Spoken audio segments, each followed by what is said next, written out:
अनंत प्या, आनंदी रहा। गोव्यातील प्रथित यश अशा फोमेंतो मीडियाच्या द गोवन वार्ता आणि भांगरभूय या दैनिकांचा 7वा वर्धापन दिन शानदार कार्यक्रमात आणि अतिशय उत्साहात पार पडला। इंडिया टुडे ग्रुप आणि मुंबई तकचे वरिष्ठ कार्यकारी संपादक साहिल जोशी तसेच बूम चॅनलचे व्यवस्थापकीय संपादक जेन्सी जेकब यांच्या सोहळ्यास प्रमुख उपस्थिती होती। हा कार्यक्रम दोनापावला येथील ताज रिसॉर्ट या तारांकित हॉटेलमध्ये पार पडला। यावेळी वरिष्ठ कार्यकारी संपादक आज तक इंडिया टुडे मुंबई तकचे साहिल जोशी तसेच बूमचे व्यवस्थापकीय संपादक जेन्सी जेकब उपस्थित होते। फोमेंतो मीडियाचे माध्यम व्यवस्थापक जो लुईस, फोमेंतोचे शासकीय प्रमुख अधिकारी कर्नल अरुण कुमार शर्मा, प्रुडंटचे संपादक प्रमोद आचार्य, गोवन वार्ताचे संपादक पांडुरंग गावकर, द गोवनचे संपादक जोएल अफान्सो, गोवन वार्ता लाईव्हचे संपादक किशोर नाईक गावकर आणि कोकणसाद लाईव्ह दैनिक कोकणसादचे संपादक सागर चव्हाण यांची उपस्थिती होती। देशात दिवसेंदिवस स्थानिक माध्यमांचं महत्त्व वाढत आहे। पूर्वी लोक राष्ट्रीय वर्तमानपत्र आणि प्रसार माध्यमांना जास्त महत्त्व देत होते। आता मोठ्या प्रमाणात स्थानिक प्रसार माध्यमे आणि वर्तमानपत्रे वाढली आहेत। त्यामुळे भारतात तरी स्थानिक प्रसार माध्यमांचं महत्त्व वाढलंय। कोरोना काळात इतर देशातील वर्तमानपत्रांचा दर्जा खालावलाय, पण भारतात मात्र 10% वर्तमानपत्रांचा दर्जा वाढलाय।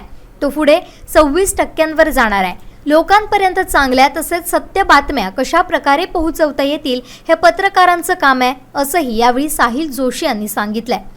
नुसती बातमी देणं म्हणजे मगाशी जेन्सीने खूप चांगल्या पद्धतीने सांगितलं की बातमी देतानाचे 4 वेगवेगळे प्रकार त्याने त्याच्यामध्ये सांगितले।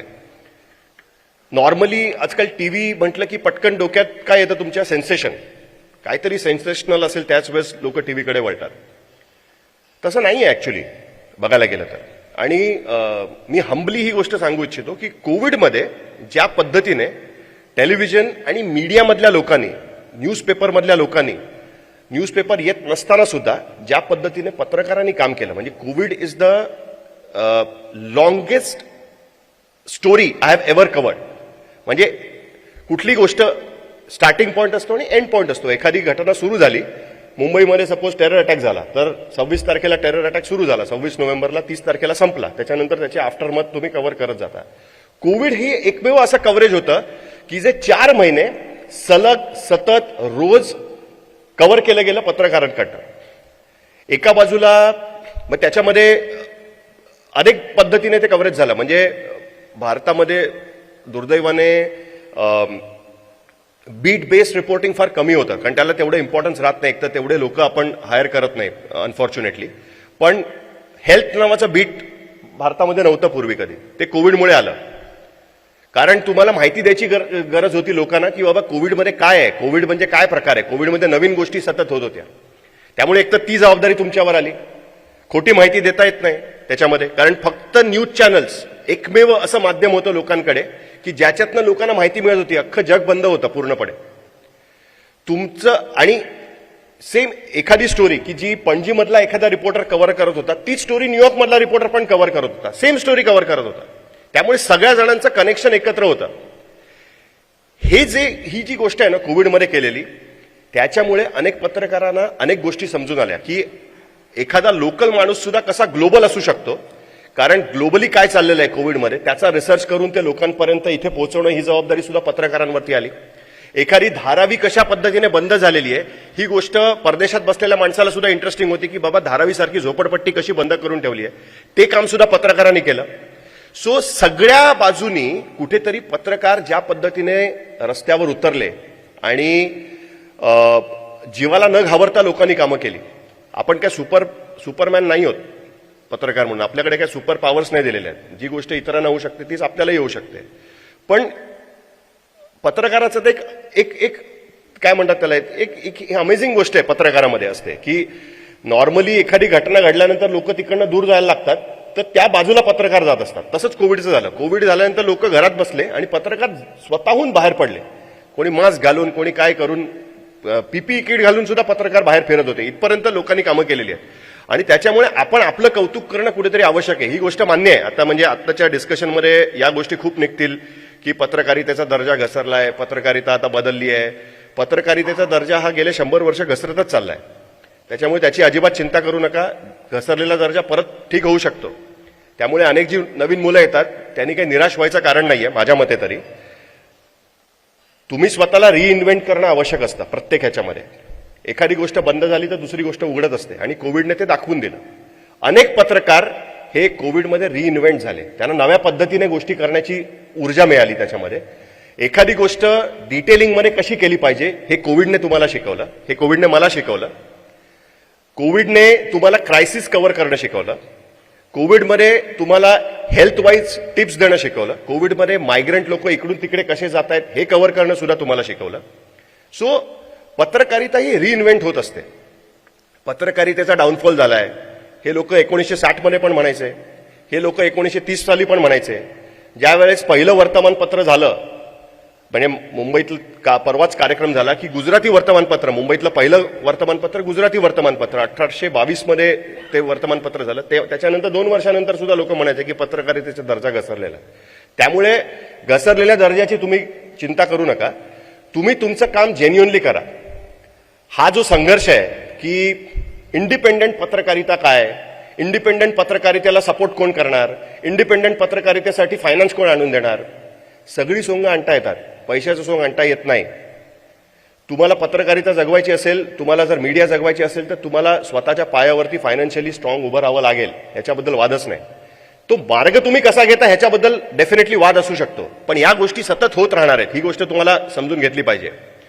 तुम्ही पत्रकारिता एक्सक्लुजनमध्ये नाही करू शकत की मी एखादी स्टोरी लिहिली आणि 4 लोकांनी मिळून टाळ्या वाजवल्या, त्याला काही अर्थ नाही. लोकांपर्यंत ती स्टोरी कशी पोहोचते हे इम्पॉर्टंट आहे. शेवटी लोकांना सुद्धा चांगल्या पत्रकारितेची गरज असते.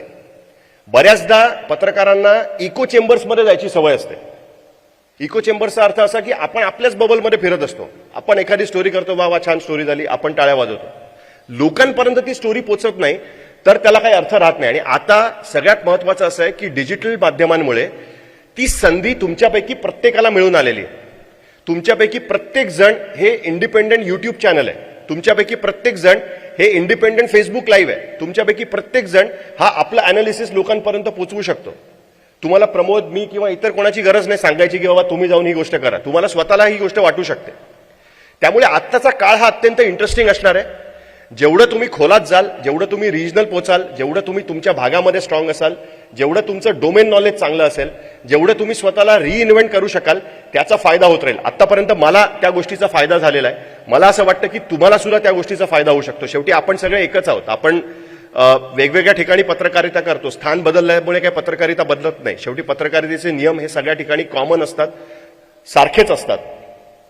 पण जेवढं वाटतंय तेवढं काही हताश व्हायचं कारण नाहीये माझ्या मते.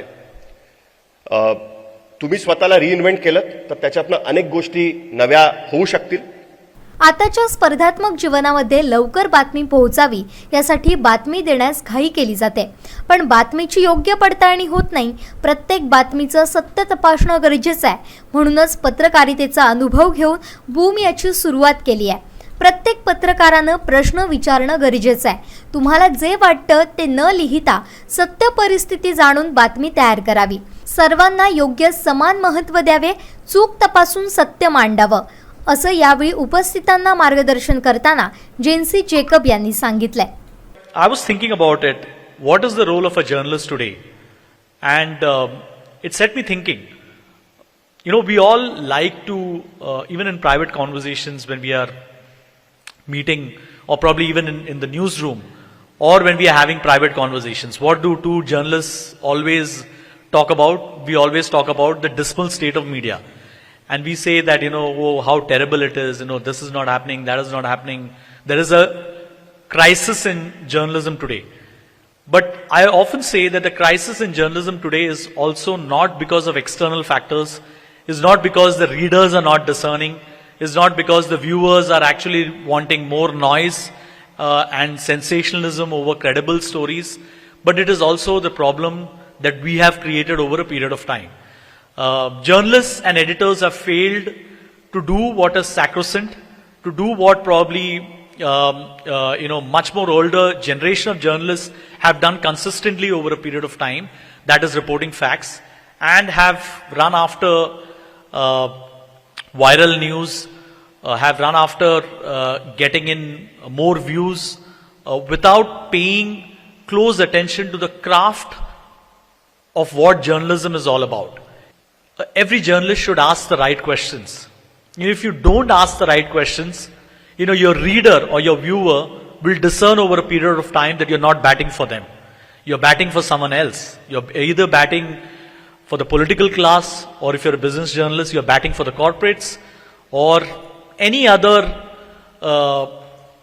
class of people who you yourself are supposed to report on and not side with them, but to side for the readers or to bat for the readers. So you need to ask the right questions. What is the second point? You need to report based on facts, not your feelings, not your personal opinion, not your ideology.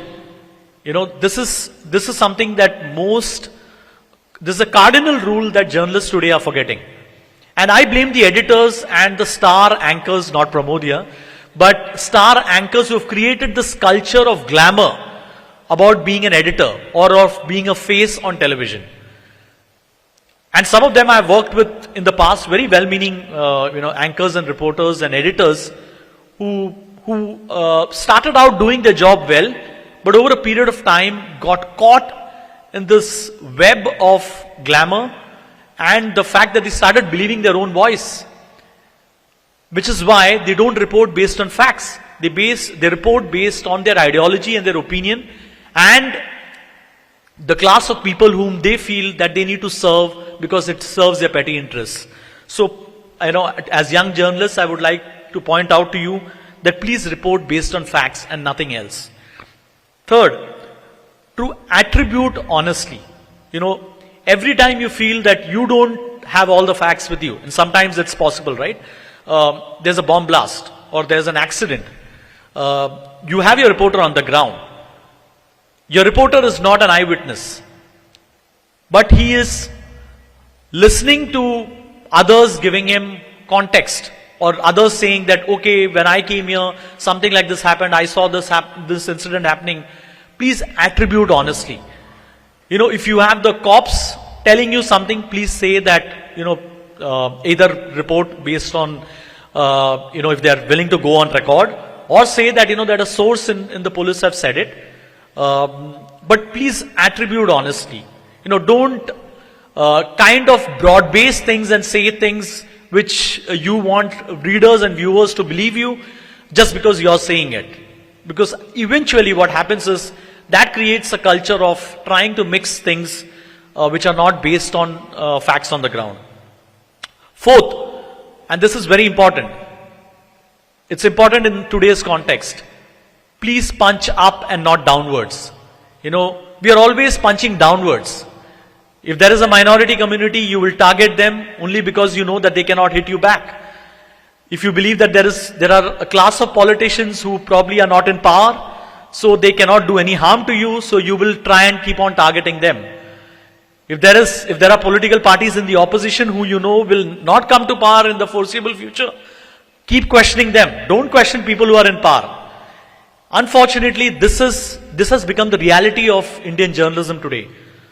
But that should not be something that we should be doing at all. We should be punching upwards and not punching downwards. That's the fourth point that I feel.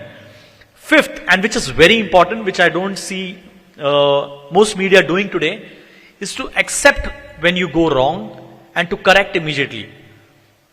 My pet peeve with digital outfits in India, which, we have some very good digital websites that you'll see abroad following good practices, and at Boom, we'd actually make it a practice to do that. Whenever we get something wrong, even a small point which does not materially change the story, but we have already put that out, and later on we realize that something has gone wrong. And I always tell this to my friends who are very critical of the media. Journalists are not, people who they are not infallible. We can go wrong. Sometimes in the rush to report news, we may get certain facts wrong. But when we realize that we've got something wrong, we admit it wholeheartedly. Because there's no nothing wrong, or there is, we don't become small when we admit that we have got certain facts wrong. We immediately put an editor's note at the bottom of the story and we regret the error that we have made. When you do that, every time we have done that at Boom, we found readers coming back and saying that, we appreciate that, that you have done this. Even when it's a very small mistake that has happened in the story. My reporters are not allowed to touch the story once they have published it. If there is even a small correction that they want to make, they have to seek the permission of the editors before they touch it in the back end.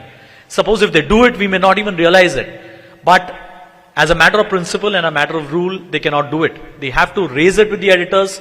The editors will say, okay, put out an editor's note and put a correction. And this increases the credibility. यावेळी उपस्थित मान्यवरांनी साहिल जोशी तसेच जेन्सी Jacob यांना विविध प्रश्न विचारून पत्रकारितेचे अनुभव जाणून घेतले। यावेळी युवा पत्रकारांनी कशा प्रकारे पत्रकारिता करावी याचं मार्गदर्शन त्यांनी केलं।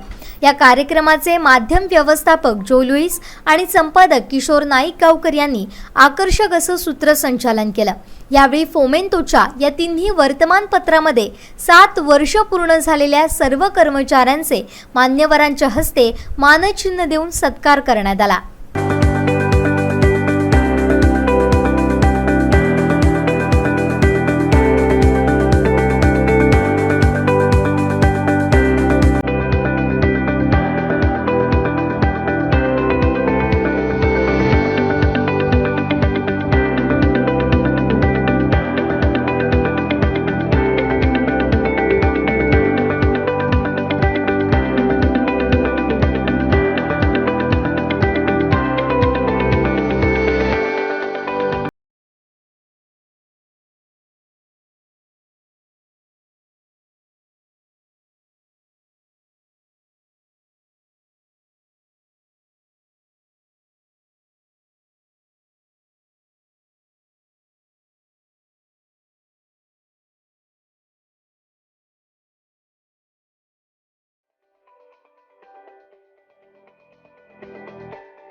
संपूर्ण कोकणसह जगभरातील ताज्या घडामोडी सर्वात प्रथम पाहण्यासाठी कोकणचं नंबर 1 महा channel Kokansad लाईव्हचं YouTube channel subscribe करा आणि लेटेस्ट अपडेटसाठी बेल आयकॉन क्लिक करा।